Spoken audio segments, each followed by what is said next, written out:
We're talking about change happens, change will happen, and change continues to happen, and it is happening right now.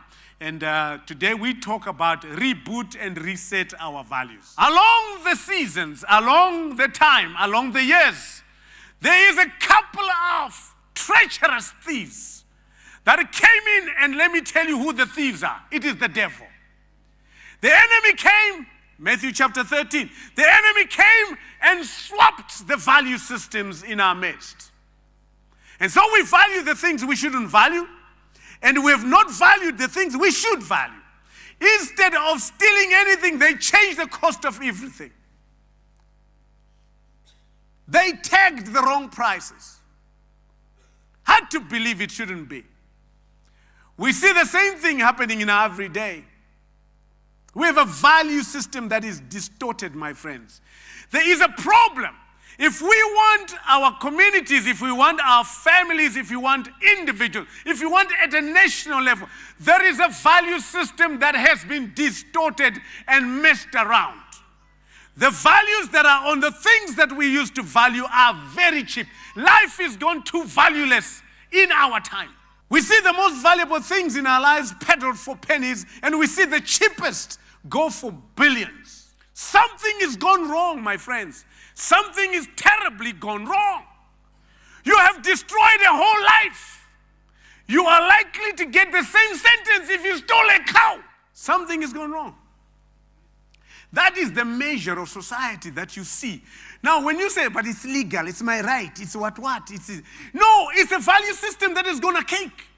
It is gone upside. Somebody broke into our supermarket and began to give us the wrong values. How can it be that you steal a cow and you go for the same sentence, and when you actually rape a 15-year-old who has still got another 60, 70 years to go, and you get the same sentence? How does that work? Where did we go wrong? Our values are messed up, my friends. Why do we do that? Why do we take blatantly black and white issues and paint them gray? Why don't we have absolutes anymore? It's how I see it. It's how I feel about it. Why are priceless values trashed with senseless standards and they are obeyed? What causes us to elevate the body and denigrate the soul? What causes us to pamper the skin and pollute the heart? What is it? Where did we go wrong? Somebody exchanged his value systems. Somebody broke into our supermarket of our hearts and began to swap around this. That's why we don't see anything wrong when we maim, kill, destroy, whatever, human beings and property. We don't, because yet we would be prepared to pay millions of dollars for a thrill that lasts for a second. One doesn't have to be a philosopher to determine this, what caused such a sag in the market price and the market value of our values. It all began when someone convinced us that the human race is headed nowhere. It's terminal, it's doomed, it's the end. You live for now and now only. Don't worry about tomorrow. We're not going anywhere. There's no heaven. There is no eternal life. In fact, you don't have to worry about the next generation. That's the education. That's the value swap that took place. Verse 40 says, but the other answering rebuked him and saying, do you not even fear God? The issue about even talking about God whilst hanging on your nails on the cross was actually unfathomable. It was too late. It was too late. Can you imagine? These guys had 10 minutes to go. They would be dead. So this other guy, there are two thieves here. One is saying, Shawari, it's gone, it's finished. This dude, look at him. He can't take us anywhere. You can take yourself anywhere. We are finished. But one of them said, do you not have the fear of God? Friends, all I'm saying is that in those 10 minutes, there was a time when somebody had to wake up from the slumber of a collapsed value system. And it says, there is a God somewhere, even though we deserve to perish. There is a God somewhere. This is all because man has decided that there is no eternity. We have settled for mediocrity. We are quite happy to live side by side with mediocrity. We're quite comfortable that this situation is okay. We're quite all right. we have now accustomed ourselves to the bad smell of bad values. And we are saying it's okay to live in there because you're actually finding nothing different, nothing wrong. This is a time, ladies and gentlemen, to reboot and reset. Otherwise, we are going for a collision course. We are going for a head-on collision. And when change comes, we will be victims of change because change does not come and says, oh, I'm so sorry. By the way, your values. No, I can give you some time now.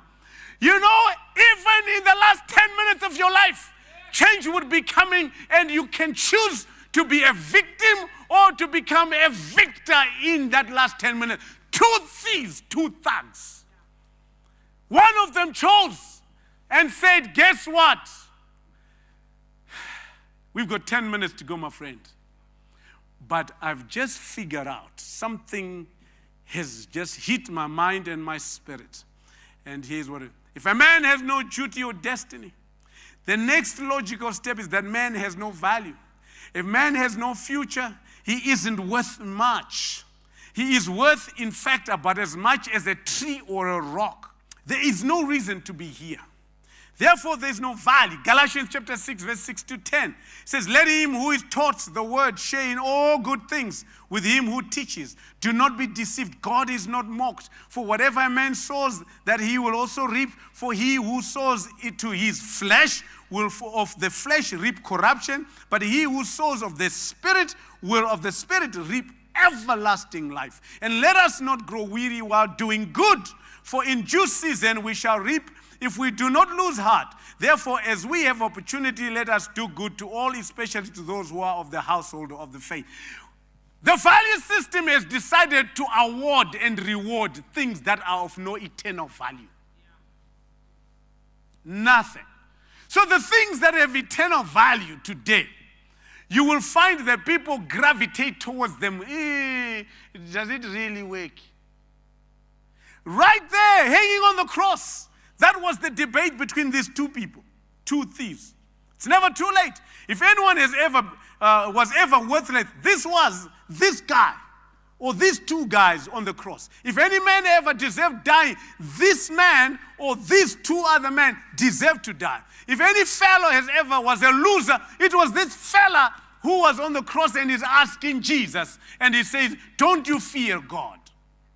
Perhaps that is why Jesus chose him to show us what he thinks of the human race. Maybe this criminal had heard the Messiah speak. He would pass by when there were the 4,000 that are being fed, the 5,000 men that were being fed. He would pass by when there was a congregation and he was healing them. He would just say, we know him.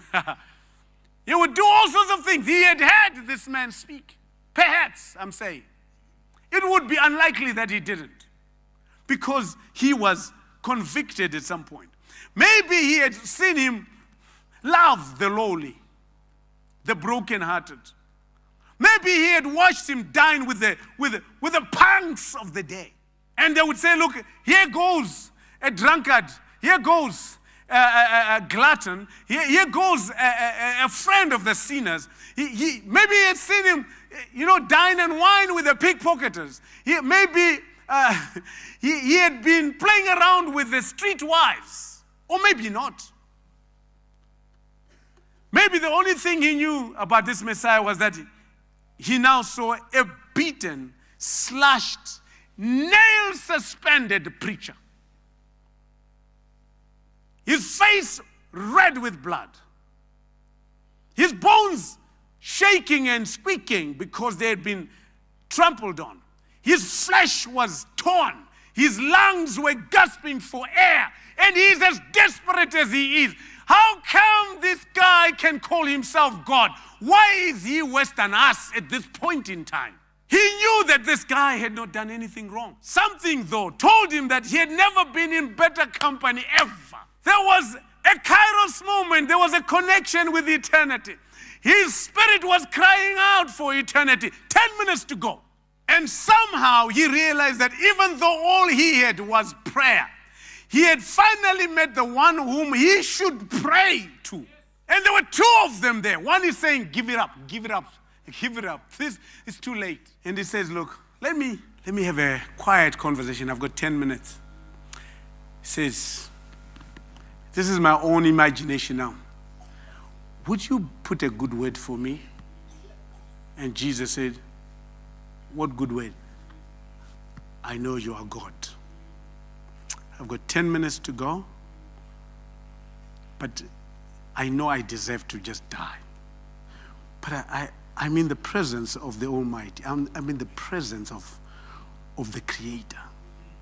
Would you, because you know where I've come from, I'm a thug, I'm a thief, I deserve to die. But would you just put a good word for me? I've just realized that. And Jesus is groaning, he's in pain. He says, what do you mean? And he says, I just want to be with you. I know you're going somewhere.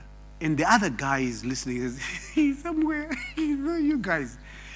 You guys, just quiet. Die nicely. But he says, put in a good word for me. And you'll be keeping, shut up, man. Shut up. Would you just throw in one good word? Even if it is for a moment, I want to be with you. That was a resurrection of the values that had been collapsed. That moment, that Kairos moment, and that moment is upon you and I today, that we can truly say, it's not too late. How many situations have you given up on? How many people have you given up on? Some of them you just say, I will marry because you know what, it's pointless. How many of those situations do you have? Maybe even in your own situation, you have repeatedly gone back to your sin. I'm speaking this as a prophetic message to the nation as well. Our situation as a nation is not too late. There is a moment we will get to as change happens. Guess what? Even if we have 10 minutes to go, there's going to be that moment that you and I will go into a zone where we have an encounter with God. And I was saying this morning, I said, Lord, put in a good word for us as a nation. Would you just, we know we have messed up. Put in a good word for us. It doesn't look like there is hope anymore. It doesn't look like we will get salvaged out of our current crisis. I'm pleading on behalf of the nation of Zimbabwe, the families in Zimbabwe, individuals, the body of Christ, that it's not too late.